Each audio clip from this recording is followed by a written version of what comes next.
আসসালামু আলাইকুম রহমতুল্লাহি ওয়াবারাকাতুহু।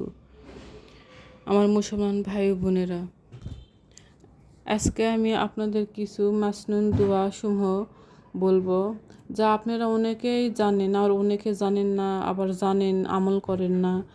তাই আমি আজকে আপনাদের উদ্দেশ্যে এই মাসনুন দোয়াগুলো বলবো। যদি আপনারা আমল করেন আলহামদুলিল্লাহ, আর তার সাথে সাথে আমিও কিছু সওয়াব পাবো ইনশাল্লাহ। এখন প্রথমে হলো, প্রতিটি ভালো কাজের শুরুতে কি বলবো?